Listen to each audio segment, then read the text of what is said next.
Bon les gars, on est de retour, voilà. Je m'excuse. Pourquoi je fais ça, je ne sais pas, mais je m'excuse. Ouais, d'ailleurs, en même temps, je fais 4 heures, désolé. D'ailleurs, vous dites 4 heures ou vous faire le goûter ou... Ça c'est intéressant. Du coup, les gars, ça aussi, vous foutez pas de ma gueule, s'il vous plaît. J'ai avec ça pour tenir mes cheveux. Je commence à en avoir trop. Moi, la compote pomme poire, c'est dégueulasse. Voilà. Bon, du coup, les gars, on est là pour parler de quoi? Pour parler de quoi? Pour parler immobilier. Pour parler immobilier. Donc, ça y est, les gars, nous y est. Voilà, j'ai acheté mon premier bien. À un moment, avant que j'arrête de faire les vidéos, je crois que j'avais déjà signé le compromis, je sais plus du tout. Donc, bien évidemment, j'ai préparé un petit peu tout ce que j'allais dire.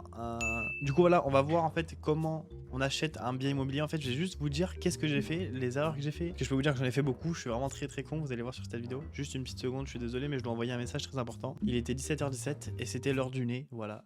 Donc, pour ceux qui n'ont pas compris, c'est que chaque fois qu'il est 17h17, 15h15, on doit se toucher le nez. Voilà. C'est comme ça chez nous, c'est comme ça, c'est la loi, voilà. Du coup, voilà, j'ai toutes mes notes devant moi. Je vais faire des présentations de moi, qu'est-ce que je fais et tout, pourquoi j'ai voulu acheter, voilà, comment j'ai fait pour acheter, comment j'ai fait pour avoir mon épargne et tout ça. Bref, on va tout détailler en détail. Du coup, je vais faire qu'est-ce qui s'est passé avant, l'achat IMO, pendant l'achat IMO et après, parce que là, actuellement, je suis après, donc actuellement, je suis en train de faire les travaux. Et je vais aussi vous expliquer ma situation qui est très compliquée, parce que j'ai fait le con, je fais beaucoup d'erreurs, voilà, je réfléchis pas, moi je suis vraiment con, je suis comme ça, mais ça va vous éviter de faire ces erreurs là, voilà. En tout cas, cette vidéo elle est à but de vous dire juste c'est quoi acheter un bien. Genre il y en a ils disent ouais vous achetez un bien et tout ça, ouais c'est facile, mais en fait non. Tout le monde peut le faire, mais faut faire attention. Oula. Vous savez quoi les gars, on va faire cette vidéo debout. Donc les gars, déjà comme vous pouvez voir le décor, en fait il n'y a jamais eu de décor. J'avoue la seule fois où j'ai fait une facecam en fait c'était quand j'étais tout petit. Oh, faut que je me bouge le cul un petit peu parce que c'est vrai que le téléphone, je crois, il avait plus de batterie. Oh, il y a un mort. T'es tout bébé, je m'en souviens.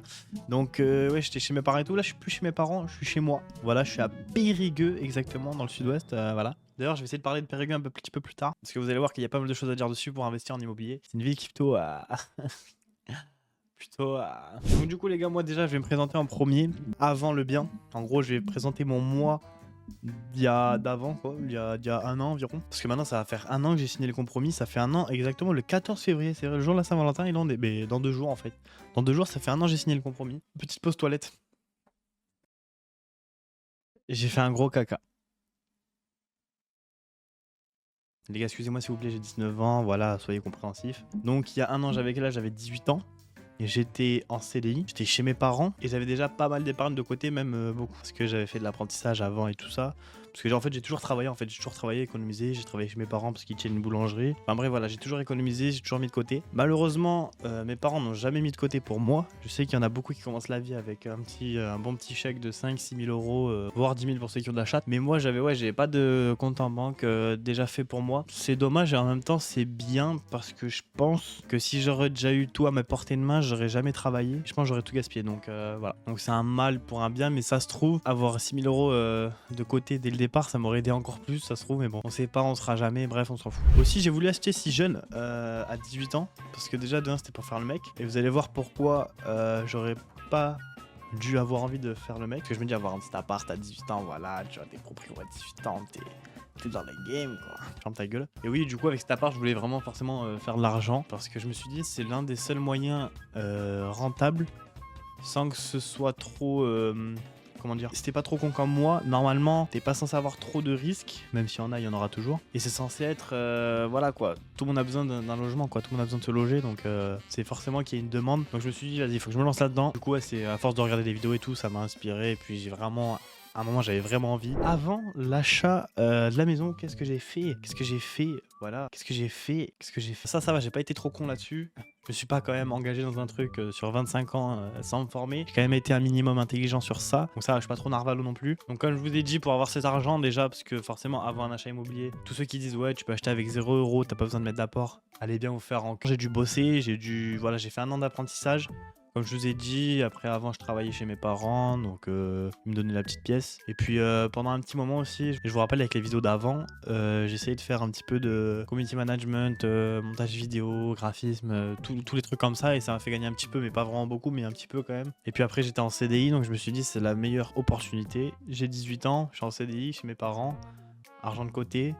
J'ai des comptes très clean, parce qu'avant j'étais vraiment un accro à l'argent. Donc après, forcément, j'ai dû faire des recherches pour savoir sur quoi je voulais investir, où je voulais investir et aussi combien je pouvais investir, etc. Donc en tout première chose que j'ai fait, vu que j'ai vu ça sur internet et j'ai pas été trop con là-dessus, c'est que j'ai fait un premier rendez-vous à la banque pour savoir combien je pouvais emprunter. Dans mes souvenirs, je pouvais emprunter 110 000 je crois, donc ce qui était déjà énorme, mais je voulais juste savoir en fait combien je pouvais emprunter pour savoir c'était quoi mon plus haut max quoi, mais vous inquiétez pas, j'ai pas emprunté autant quand même. Donc aussi où investir, fallait que j'investisse dans quelle ville, etc.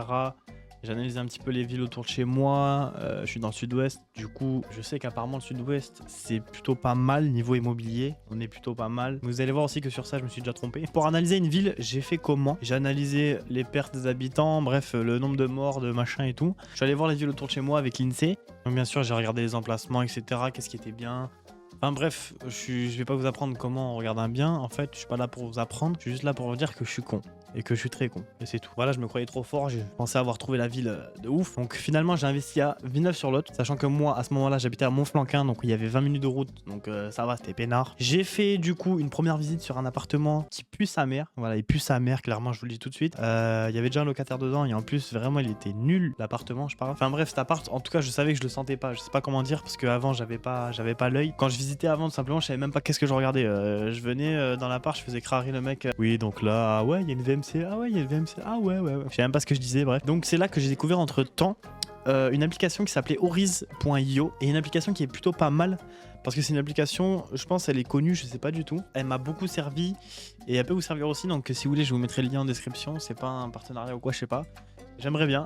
Et bon, je pense que je vais aller me faire enculer à la vôtre. Donc voilà, c'est une application qui te permet de calculer les rentabilités des appartements, etc.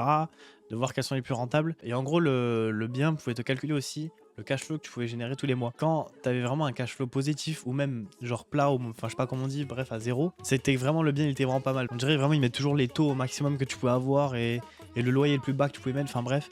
Du coup vraiment les seules fois où il y avait un cash flow positif, fallait vraiment y aller quoi. Donc bref, j'ai pas trouvé mon bien grâce à ça, mais en tout cas ça m'a beaucoup servi à trouver les mauvais biens. Si vous voulez vous irez voir et tout, vous irez check. Donc aussi pendant les visites, du coup d'ailleurs j'ai fait que 2 visites pour après avoir investi sur mon premier bien immobilier. J'ai fait une visite de merde et puis après le deuxième appartement c'était une bonne visite. Donc avant j'avais des fiches de visite. Donc, attendez, je vais vous les donner. Donc gaieté, ça ressemblait à ça. Voilà, c'était la checklist de visite intelligente. Voilà. C'était je crois les feuilles de Monsieur Rodolphe, là, le youtubeur acheteur immobilier. Bref, du coup je vais vous présenter la feuille. C'est une checklist en gros. Donc en premier lieu, on a le bien. Je sais pas si vous arrivez à voir, bref. Fallait dire qu'est-ce que c'était, c'était un parking, si c'était un T2, un T3, enfin bref, un truc comme ça quoi, un immeuble, une maison. Fallait mettre du coup l'adresse, code postal, la ville, la surface en loi Carrez, donc c'est-à-dire surface habitable, s'il y avait un ascenseur, s'il y avait un balcon, une terrasse, enfin bref, un truc comme ça. Après, fallait mettre le loyer, donc ça c'est la deuxième partie, le loyer. Fallait mettre si le bien était déjà loué, si c'était un bail meublé, s'il y avait de la tension locative. Fallait mettre aussi le prix du mètre carré à la location par rapport à la ville, à la valeur du marché quoi. Et carrément il te mettait un site je crois pour calculer, j'avoue j'ai jamais fait gaffe, je le vois que maintenant. Moi je suis complètement con, bref il y a un site en gros là.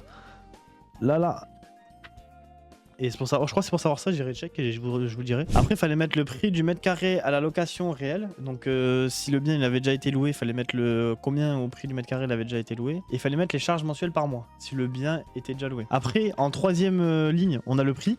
Donc le prix demandé, frais d'agence inclus, plus frais de notaire, fallait mettre égal le prix total. En gros, tu mettais ton prix total. C'est qui m'appelle là? Putain. Bref, des 0,3, ça prouve que je commence à grandir. Après, fallait mettre le prix du mètre carré à la vente et le prix du mètre carré en moyenne sur la valeur du marché. En gros, pour faire une comparaison quoi. Après, fallait décrire le propriétaire. Donc, elle est juste après. Quelle année il avait acheté, l'âge du propriétaire et la date de mise en vente du bien et la raison de la vente. Après, du coup, on passe de l'autre côté. L'état global du bien, à mon avis, oui c'est ça, les parties communes et puis l'appartement dans son ensemble. En gros c'était un petit peu l'état global, c'est l'état commun quoi de l'immeuble, bref. Et puis après il y avait l'état de l'appartement lui, donc dans la cuisine, la salle de bain, les toilettes, la chambre 1, 2, 3, 4, enfin bref, et le global. Donc en gros on avait voilà des grosses cases comme ça, fallait cocher à peu près genre de 1 à 10 je crois c'est. Non, de 1 à 9, le niveau de propreté. Et puis en dessous, il y avait les détails. Il mettait en gros si la moyenne, elle était environ entre 1 et 3 sur 9, que c'était en trop mauvais état et qu'il fallait prévoir 500 € du mètre carré environ par travaux. C'était, enfin bref, voilà. Et en gros, il disait, selon la moyenne que tu avais, combien fallait prévoir de budget à travaux, quoi. Et puis après, il te mettait une petite case calcul calcul des montants des travaux. Et puis après les autres renseignements, donc c'est-à-dire le montant de la taxe foncière, le montant de la taxe d'habitation, donc ça vous prouve déjà bien que la feuille elle est bien vieille, et le montant des charges de copropriété, puis pour finir juste la rentabilité en pourcentage. Donc voilà, c'est une fiche que j'ai jamais utilisée de ma vie en visite. En tout cas en fait à chaque fois j'ai visité le bien, et moi j'étais tellement peureux, j'avais tellement pas de couilles que en fait je me disais c'est trop lent de prendre une fiche, de venir visiter avec une feuille, alors que non, pas du tout. Et du coup bah en fait je remplissais la feuille après avoir visité, donc c'est bien entre guillemets mais pas bien, parce que tu te souvenais plus trop de tout ce que t'avais retenu et tout, donc forcément j'oubliais des trucs et tout, c'était chiant. Bref, du coup voilà, si vous voulez la fiche, dites-le moi dans les coms, et puis je vous retrouverai le youtubeur, mais sur la fiche il y a la taxe d'habitation dessus, à mon avis c'est que faut plus trop la prendre quoi. Mais bon, elle peut quand même servir, Ah oui, pour flex un petit peu, pendant mes visites, je n'avais que 17 ans, voilà, j'étais fier, voilà, j'avais 17 ans, je faisais trop le mec, voilà, vraiment je faisais vraiment le mec à l'époque, parce que j'étais en CDI, j'allais investir en immobilier et tout à 17 ans, je me suis dit vas-y je suis trop en avance sur les autres, voilà les gars vous êtes tous des merdes. Donc après j'ai fait une deuxième visite, et là le bien il était plutôt pas mal, donc je vais vous mettre des photos lors de la visite, que le bien il était plutôt pas mal. Il était sous un toit, dernier étage d'un immeuble où il y en avait que deux étages, ouais, il y avait pas d'ascenseur dedans. C'était dans les rues, vraiment très très centre-ville, pour tous ceux qui habitent dans des villes où il y a vraiment des centres-villes, dans les petites rues là où il y a tous les magasins et tout. C'était un peu un appart comme ça, donc je sais pas qu'est-ce que ça valait. Apparemment on m'a dit oula, fallait surtout pas acheter là, que moi je suis con et j'en fais qu'à ma tête. Et donc forcément je me suis dit écoute, j'ai 17 ans, je vais investir en immobilier, laisse-moi faire. Voilà, je suis le meilleur de toute façon, toujours, ce sera toujours comme ça. Mais bon voilà, on est d'accord. En vrai le bien vraiment j'en suis pas trop déçu niveau placement et tout, niveau place de parking qu'il y a, niveau bref, il est vraiment pas mal. Bref, j'aime bien, vraiment j'aime bien lui, je le sentais bien. Hauteur sous plafond est vraiment exceptionnelle et tout, alors qu'on est sous un toit. Là vous voyez je suis sous un toit, là actuellement je touche le plafond, donc c'est pas ouf. C'est pas ouf. Là la poutre que vous voyez derrière, là plutôt là-bas, là, voilà, ça là. Ben en fait je vais vous montrer, regardez. Voilà, c'est super. Du coup, voilà un peu l'appartement que j'ai actuellement. Donc là, c'est sous les toits, mais ça pue la merde. À Villeneuve-sur-Lot, là où j'ai acheté, c'est sous les toits, mais c'est haut de ouf. Genre, c'est trop bien, c'est trop bien. En plus, c'est un duplex et tout, donc c'est vraiment propre. J'aime bien, moi j'aime beaucoup. Donc forcément, j'ai fait une première offre. Le bien, il était annoncé à 50 000... attendez, je vais vous retrouver les photos. Il était annoncé à 50 625 €. Alors, pourquoi ce prix? Je sais pas, je pense que c'est les frais d'agence, à mon avis. Peut-être qu'ils voulaient faire 25 € de plus. Du coup, ils ont mis voilà les 25 balles. Je vais vous faire la description du bien. C'est un appartement T2 de 47 mètres carrés en duplex, loué 310 €. Loué 310 €, donc vous allez me dire, oula, c'est très très peu. Oui, c'est très très peu, parce qu'en fait, le bien, il est loué pour les clochards un peu, donc en gros, pour les... Ouais, j'ai dit une dinguerie, là. Donc en gros, le bien, il était loué pour des gens qui venaient immigrer ici, quoi. Donc en gros, il était loué très peu cher par une asso. En gros, les propriétaires avaient engagé une asso. C'est comme si, en gros, ils avaient engagé une agence qui permettait de louer leur bien sans qu'eux, ils fassent de travail. Sauf qu'eux, ils ont engagé une asso pour louer le bien. Donc en gros, c'est ils l'ont pas loué cher, mais c'est pour la bonne cause, tu vois. Parce qu'après, j'ai regardé un petit peu les appartements aux alentours. Les appartements à 47 mètres carrés en T2 vers ces alentours-là, ils sont plutôt pas mal pour le prix que je l'ai acheté, vous allez voir. Donc loué 310 €, comprenant séjour avec cuisine, salle de bain, WC. Heureusement, j'ai envie de te dire, sinon ce serait un peu con. L'étage mezzanine et une chambre plafond rampant. En gros, c'est un duplex. Et puis en plus, on a la chambre. De toute façon, je vais vous montrer des vidéos après dans les travaux, vous allez voir. Ce bien est soumis à la copropriété et comporte 13 lots. Donc c'est pas trop de lots. Donc ça va. Les charges courantes annuelles sont estimées à 564 €. Donc ça fait à peu près, je crois, j'avais calculé 35 € par mois de copro. Donc j'ai fait une première offre à 45 000 balles. C'est bâtard là, ils ont dit non. Et du coup, elle m'a fait une contre-offre à 46 100. Parce que pour les frais d'agence, 46 100. Ce qui fait que j'ai dit oui, voilà. Donc il y a une contre-offre. Et après, j'ai accepté la contre-offre à 46 100 €. Donc ce qui fait un petit peu moins de 1000 € le mètre carré. Donc je me suis dit, c'est nickel. Ouais, j'ai acheté un peu en dessous du prix du marché et tout. Sachant que dedans, il y avait vraiment cuisine équipée. Il y avait le four, il y avait plaque à induction et tout. Bref, tout était vraiment très propre, très nickel. Donc voilà, vraiment un premier bien que j'ai acheté qui était plutôt pas mal. Donc à 46 100 €. Donc il y avait juste frais d'agence inclus. Il n'y avait pas les frais de notaire et tout. D'ailleurs, je vais vous dire tout de suite combien me coûte le prêt exactement actuellement. Donc au final, j'ai dû emprunter, sachant qu'on avait acheté 46 100 €, j'ai dû emprunter au final 52 803 € et 26 centimes. Donc voilà, j'ai emprunté 52 800 balles à la banque. Donc la banque, vous allez voir après. Donc après, j'ai fait un premier rendez-vous bancaire chez Crédit Agricole. Ils m'ont dit oui, parce que j'étais, comme je vous ai dit, dans la meilleure des situations. Voilà, j'avais même pas 18 ans. J'avais même pas 18 ans, je voulais investir. Mes comptes, ils étaient très propres, j'avais beaucoup d'argent de côté et tout. Et enfin bref, on pouvait pas me dire non, j'étais largement en position de force. Et c'est là où j'ai fait l'une de mes premières grosses erreurs. C'est que je n'ai pas voulu négocier parce que j'étais une petite merde. Voilà, j'avais pas de couilles. Du coup, je sais pas négocier. Donc voilà, c'était moi en position de force. Mais je négociais pas. Je disais ok, ouais. Ouais. Donc j'ai fait ma première grosse erreur là, c'est que du coup Crédit Agricole, je leur ai dit non parce que j'ai pas voulu négocier et juste je leur ai dit non parce que je voulais juste voir avec une autre banque comment ça allait faire. Et du coup, j'ai fait une deuxième grosse erreur, c'est que j'ai essayé de chercher un courtier. Un courtier, oui, pour emprunter 50 000 euros. Voilà, donc tu cherches peut-être un courtier pour essayer d'emprunter 200 000 euros quand t'es déjà endetté sur d'autres trucs, oui. Mais quand t'as 18 ans, que t'as un CDI, que t'es chez tes parents, que t'as énormément d'argent de côté, que t'es en position de force et que t'as pas en fait grande difficulté à emprunter, tu ne prends pas de courtier. Donc j'ai dû payer 2000 euros un courtier dans mes souvenirs pour rien en fait. Parce que j'ai eu un taux exactement pareil que le Crédit Agricole. J'ai eu exactement les mêmes choses. Bref, le pire c'est que le courtier, il était devenu papa comme par hasard au moment où il devait gérer mon dossier. Donc rien n'était dans les temps, rien n'était fait. Bref, super, c'était trop bien, c'était trop cool. Donc j'ai perdu déjà 2000 euros. J'ai déjà perdu 2000 euros, ce qui est plutôt pas mal. Donc mon courtier, il a trouvé dans une banque qui était en plus, j'ai l'impression que c'est l'une des pires banques maintenant que je suis obligé d'être chez eux, que je suis obligé de mettre mon salaire chez eux et tout parce que voilà, t'es obligé. En bref, c'est des clauses qu'on se met entre nous. En gros, eux, ils me prêtent de l'argent pour que j'investisse, mais moi, je dois devenir leur client quoi. Donc forcément, j'ai dû mettre tout chez eux en fait, mes comptes et tout. Donc j'ai dû tout enlever de chez Crédit Agricole. Ce qui est dommage parce que le Crédit Agricole, pour moi, c'est vraiment l'une des meilleures banques. Mais par contre, la caisse d'épargne. La caisse d'épargne, m'en parlez pas s'il vous plaît. Ça pue l'âme. Donc lui il m'a trouvé un financement de courtier chez eux avec le pire taux possible parce que bien évidemment j'ai acheté au meilleur moment. Voilà, mon taux actuellement est à 4,25. Super. En fait, sur les 5 dernières années, il n'avait jamais été aussi haut. Bon après je sais très bien qu'il y a 20-30 ans ils empruntaient sur 10%, mais ça c'est, je m'en fous. Mais en gros là sur les 5 dernières années, en gros j'ai vraiment pas eu de chat et j'ai vraiment emprunté le seul moment vraiment, genre janvier 2024, c'était vraiment le pire moment quoi. On pouvait pas faire pire, donc j'ai eu un taux à 4,25. Voilà, c'est super. Sachant que ma soeur, je sais qu'elle va se faire construire là. Elle a eu un taux, je crois, elle a eu 1% de moins que moi. Énorme, je trouve, c'est énorme. Donc, bref, pas de chat là sur le coup, en gros. Et j'ai voulu me précipiter parce que je voulais, comme je vous ai dit, avoir mon premier appartement à 18 ans pour flex. Donc forcément, j'en avais rien à foutre des taux, j'en avais rien à foutre de rien. Et je voulais juste en fait avoir mon appart et juste dire aux autres d'aller fermer vos gueules. J'ai un appart maintenant, je vaux 50 000 euros alors que j'ai 18 ans. Voilà, allez vous faire. Donc forcément, j'ai fait plein d'erreurs parce que je voulais me précipiter parce que je voulais avoir en fait cet appartement avant mes 19 ans. Parce que 19 ans, c'était nul, non? Fallait que je l'ai à 18 ans. Du coup, voilà, j'ai même pas négocié. J'ai fait appel à un courtier et j'ai voulu me précipiter. Il y a déjà 3 erreurs là qui m'ont coûté très cher. Parce que ne pas avoir négocié, ça peut peut-être me coûter, allez, 30 balles de mensualité tous les mois, pardon. Et du coup, ce qui peut faire gagner beaucoup. J'ai fait appel à un courtier qui m'a fait perdre 2000 euros instantanément. Donc là aussi, le 2000 euros, ça aurait pu me servir pour les travaux. Ou alors même pour faire des voyages, je sais pas, pour n'importe quoi. Et puis après, vouloir me précipiter parce que je voulais trop un appartement à 18 ans. Donc forcément, j'ai pas, en fait, je voulais pas attendre la bonne occasion, je voulais y aller tout de suite. Donc bien sûr, j'aurais pas pu savoir que les taux allaient baisser. Mais comme par hasard, faut que ça baisse. Donc voilà un petit peu comment ça s'est passé avant mon achat immobilier. Et du coup, pendant l'achat, je suis allé signer chez le notaire, du coup, le compromis de vente.